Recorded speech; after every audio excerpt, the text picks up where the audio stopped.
Alhamdulillahi Rabbil Alamin. Wa salatu wa salamu ala Rasul Muhammad wa ala alihi wa sahbihi ajma'in.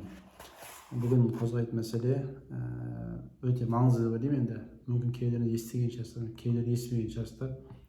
Бірақ адамдарға бірінші естігенде бұл оқиға алла есіне қатысты бір түрлі көру мүмкін. Бір түрлі көру мүмкін. Адамдарды кейбіреулерде күмәндары қалуы мүмкін жүрегінде. Мен сол оқиға баяндағым келіп отыр.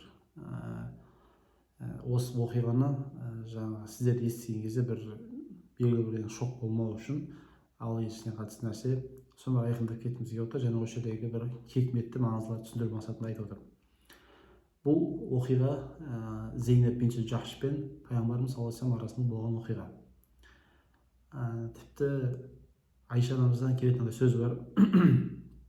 Егер пайғамбарымыз саллаллаху алейхи вассалам Құраннан бір нәрсе жасыратын болса, осы Зейнеп бинт Жахш екеуінің арасында орын алған оқиғаны жасыратын еді деген сөз бар.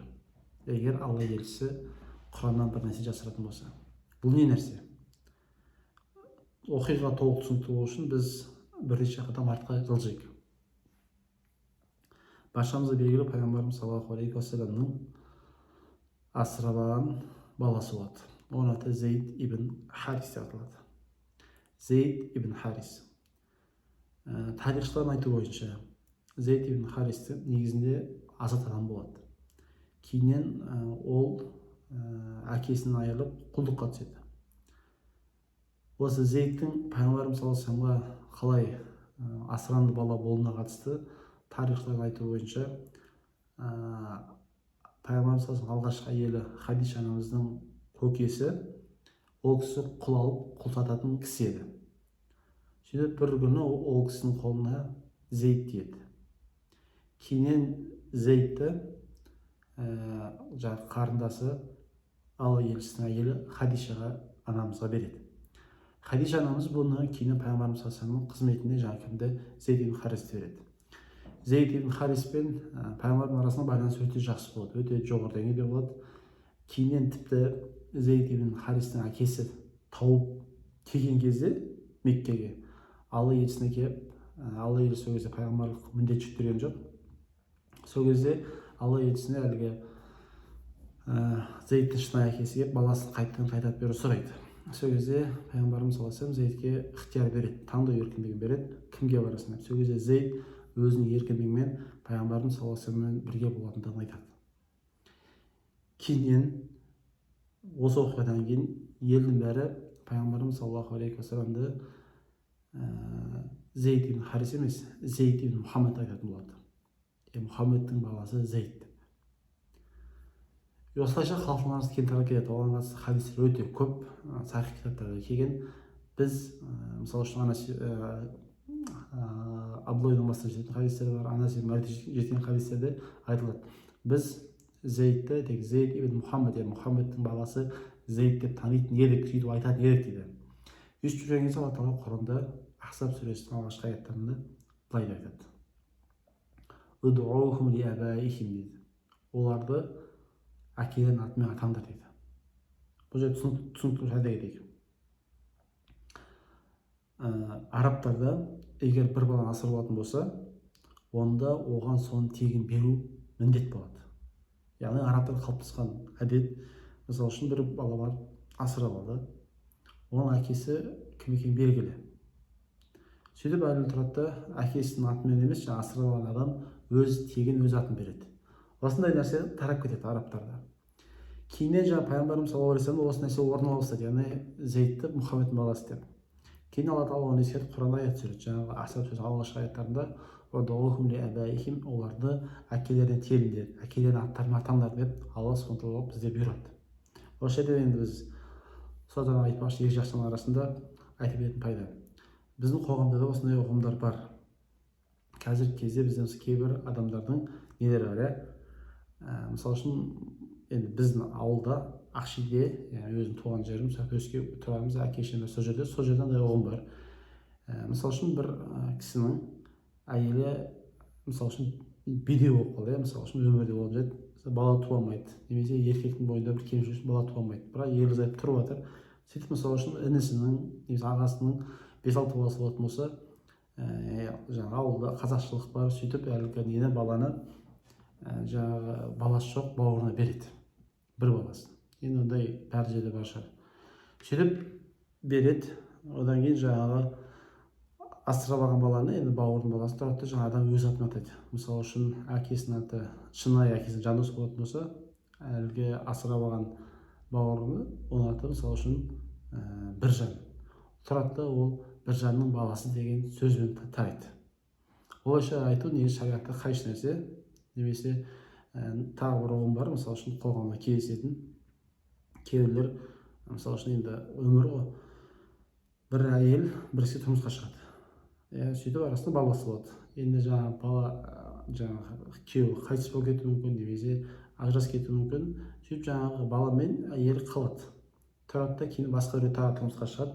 Тұрмысқа шыққаннан кейін екінші күйеуінің тегін жаңағы баласын беріп жататын кездер көп.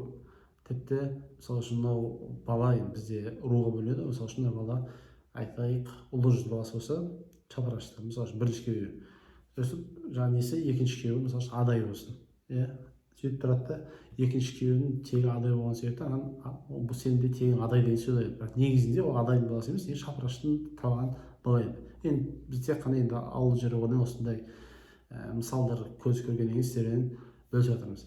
Олайша шариғатта істеу қате. Шариғатта әкең кім болса да біз оның атын атауымыз керек.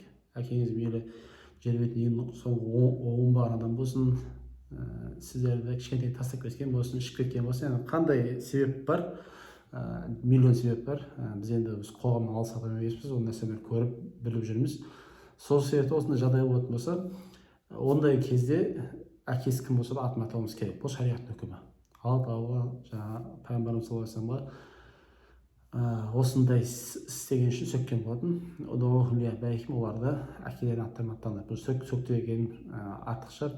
Пайғамбарымыз ескерткен болатын. Алла тағала оларды Мұхаммед Зейд Мұхаммед айтпаңдар, бәлки әкесі кім, Харис болса сөйтіп Зейд ибн Харис деп атаңдар деп Алла тағала Құранда аят түсіреді.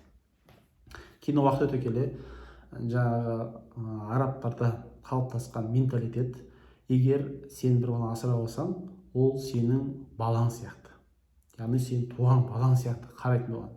Бұл нәрсені Алла субхана тағала арабтарға ол нәрсені қате екенін үйреткісі келді. Сөйтіп Алла тағала осы нәрсені істеу үшін пайғамбарымыз саллаллаху алейхи вассаламды және Зейд ибн Харисті үлкен сынаққа ұшыратады. Ол не істейді?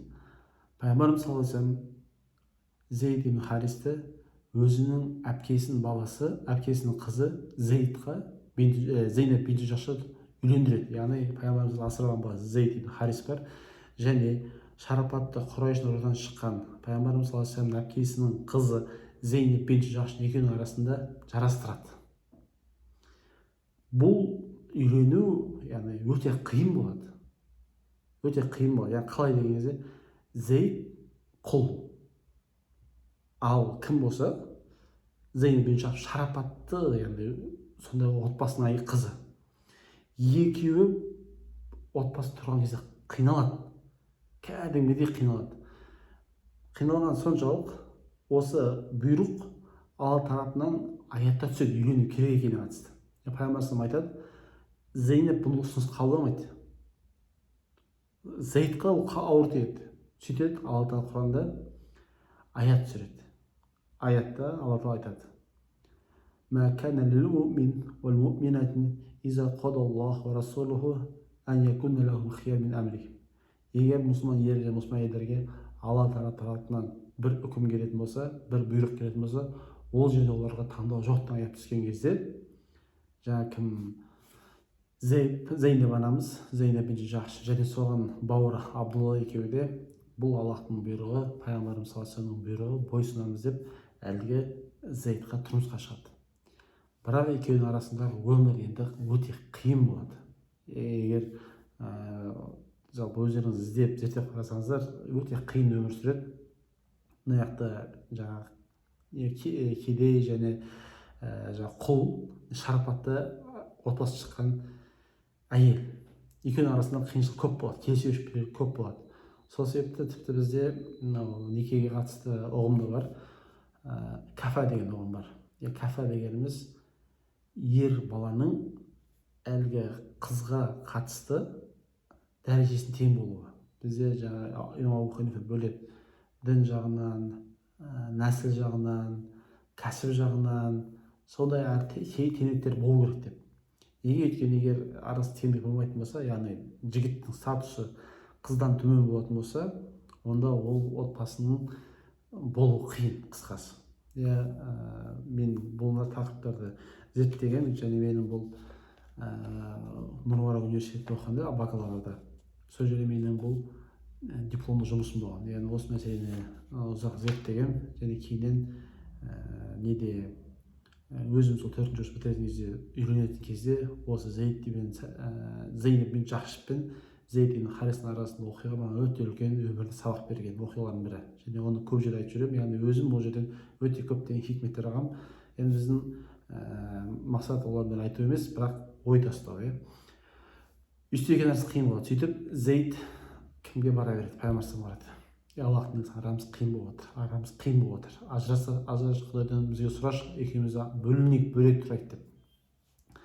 Сөйтіп пайғамбарымыз салсам, Раббыңнан қорық, әлі Зейнеппен бірге тұр деп, кімді Зейдті қайтара береді.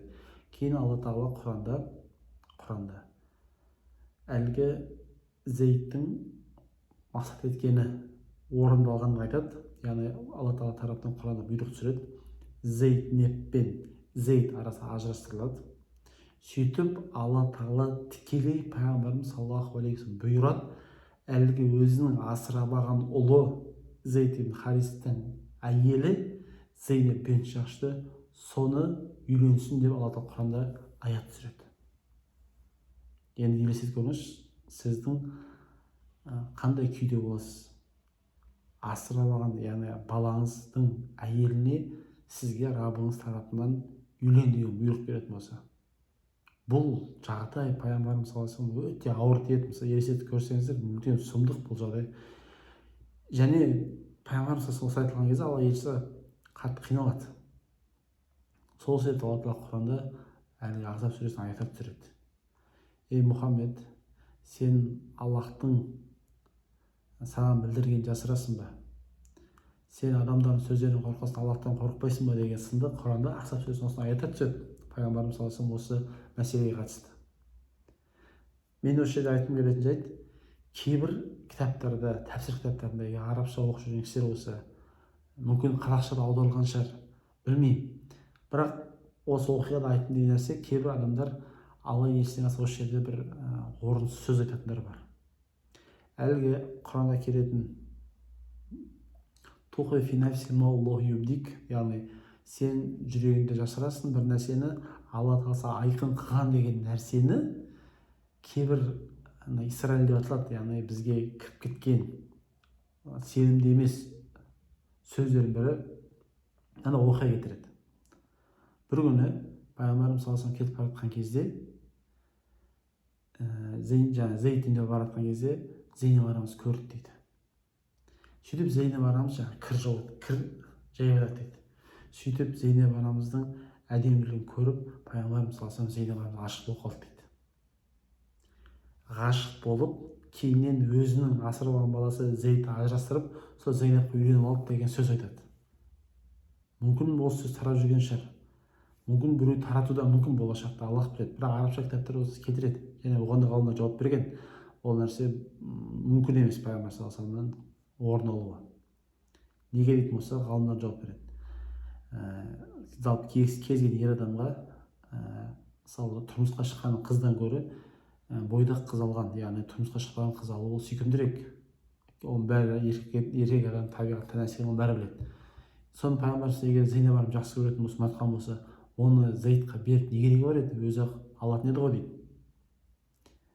Ғалымдар осы жауап береді. Яғни пайғамбарымыз саллаллаху алейхи вассалам Зейнеп анамызға осы жақсы көріп қалыпты деген оқиғаны естіп жатсаңыздар, немесе біреу айтып жүрсе, сіз алдын ала вирусыңызды орнатып алыңыз.